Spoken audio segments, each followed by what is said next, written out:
Lieutenant Sara Chen pressed her face against the cold glass of the submarine window, watching the last rays of sunlight disappear above them.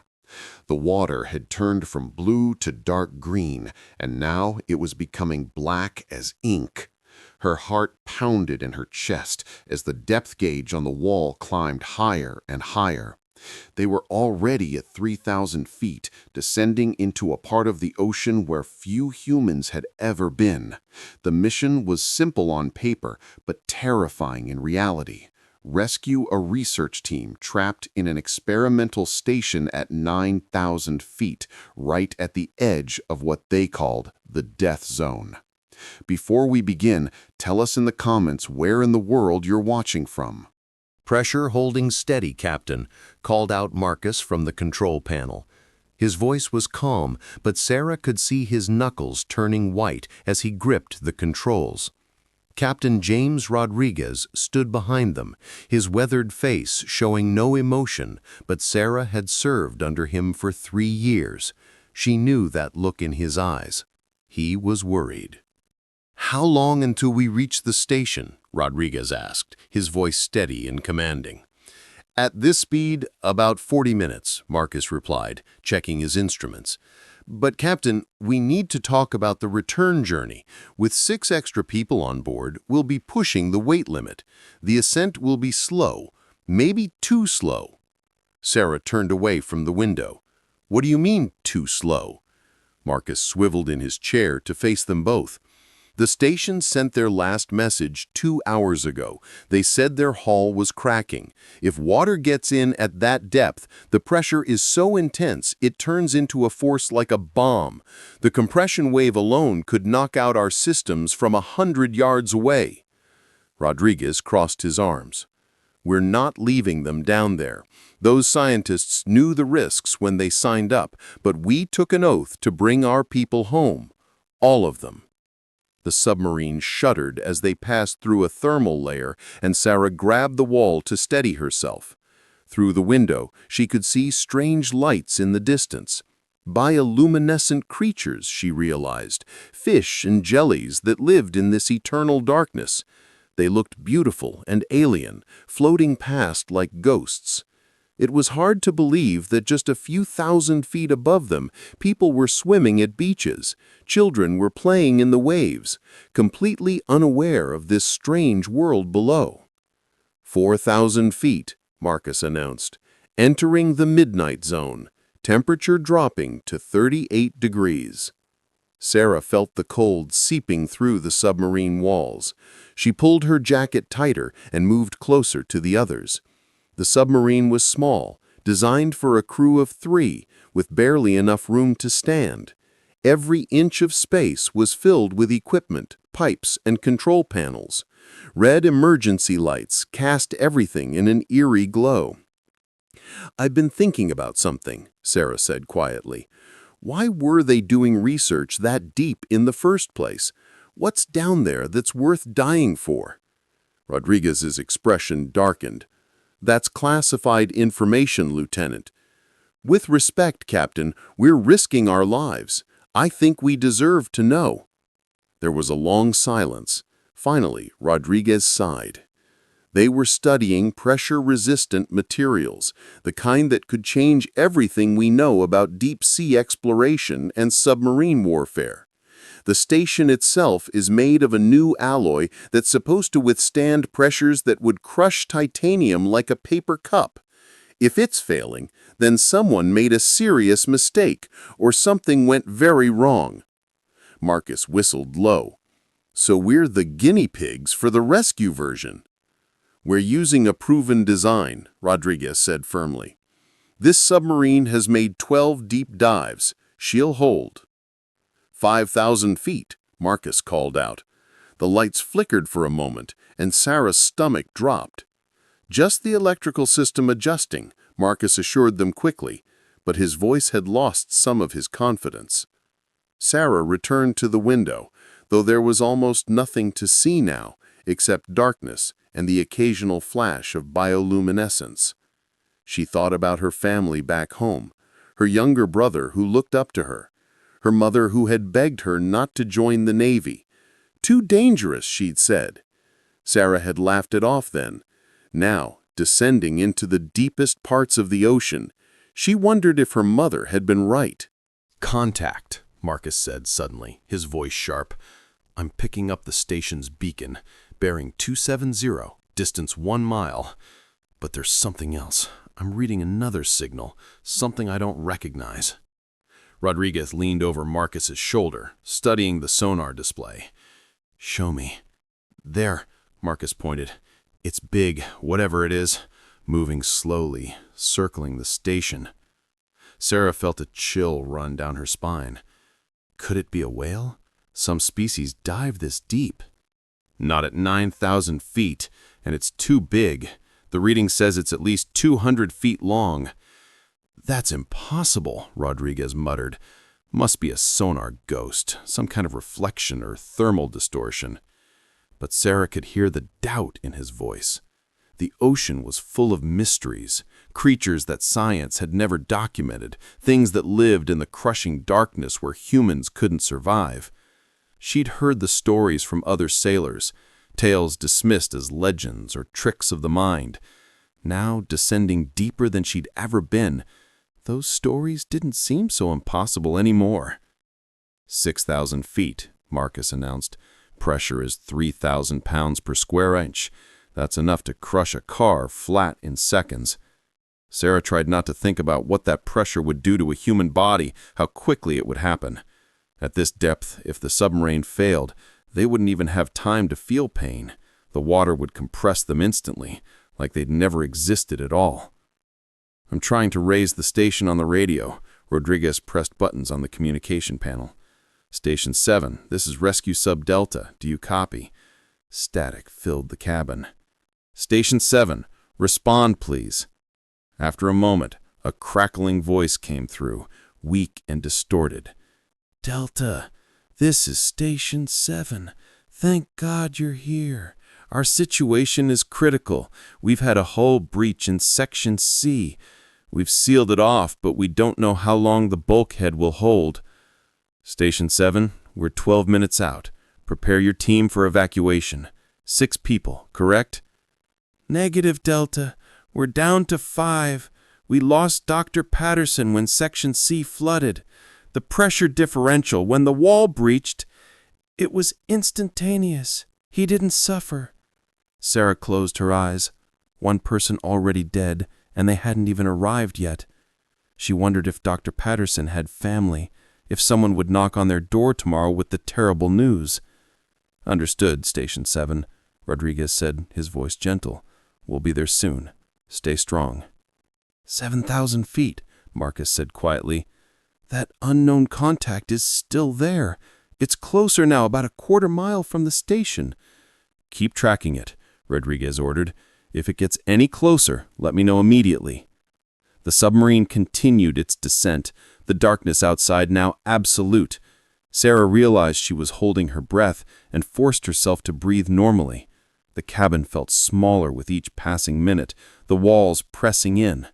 She could hear every mechanical sound, every groan of the hull as it adjusted to the increasing pressure. 8,000 feet, Marcus's voice had become a whisper. "Delta, we're getting close to our maximum rated depth. Theoretically, we can go to 9,500 feet, but that's in perfect conditions. We've never tested it." "The station is at 9,000. We don't have a choice." Sara watched the depth gauge climb. 8,200, 8,500, 8,800. Each number felt like a countdown to disaster. The hull was creaking now, constant small sounds like the submarine was talking to itself, complaining about the abuse it was enduring. 9,000 feet, Marcus announced, his voice tight with tension. "We're here." Through the darkness, Sara saw lights ahead. The research station emerged from the black like a ghost ship, a cylinder of metal and glass perched on the ocean floor. Spotlights illuminated its exterior, and she could see the damage immediately. Section C, on the far left, was completely dark, and there was a jagged tear in the hull about 6 feet wide. Water jets of sediment were being kicked up around it from the pressure differential. "Station 7, we have visual," Rodriguez said. We're approaching your docking port now. Be ready for quick evac. Roger that, Delta. We're at the airlock. Marcus guided the submarine closer, his hands steady on the controls despite the danger. Docking at this depth was incredibly difficult. One mistake, one miscalculation, and they could damage either vessel.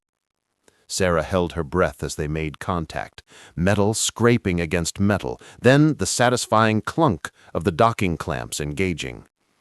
"Seal is good," Marcus confirmed. "Equalizing pressure now." It took 3 minutes for the airlock to cycle, 3 of the longest minutes of Sara's life. Finally, the inner door opened, and 5 people stumbled into the submarine. They looked exhausted, their faces pale and drawn. A woman with gray hair, presumably the lead scientist, spoke first. "I'm Dr. Maria Santos. Thank you for coming. We need to leave immediately. The station's compromised beyond what we thought." "What do you mean?" Rodriguez asked, helping an injured man into the cabin. "The breach in Section C wasn't caused by hull failure," Dr. Santos said, her voice shaking. "Something hit us, something big. We saw it on the external cameras before they went dark. It looked like—" She stopped, shaking her head. "You'll think I'm crazy." "Try me," Rodriguez said. "It looked like a giant squid, but bigger than anything on record. 200 feet long, maybe more. And it wasn't just passing by. It was investigating us, testing the hull with its tentacles." Marcus and Sara exchanged glances. The unknown contact on sonar. "We need to go, now," Dr. Santos said urgently. "It's still out there." Rodriguez nodded. "Marcus, start the ascent, nice and slow. We don't want to stress the hull." "Captain, we're overweight. 8 people on a 3-person submarine. The ascent rate will be much slower than normal. It could take 3 hours to reach the surface." "Then we'd better get started," Rodriguez said firmly. The submarine detached from the station with a metallic groan. Through the window, Sara watched the research station fade into darkness, a monument to human ambition and failure, sitting on the ocean floor where it might stay forever. They began to rise, agonizingly slow. 100 feet, 200 feet. The depth gauge seemed frozen, barely moving.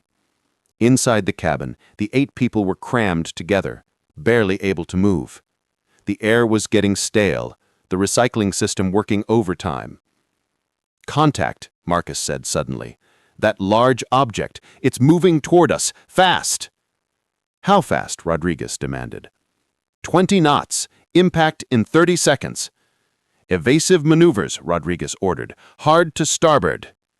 The submarine lurched sideways, and everyone grabbed for handholds.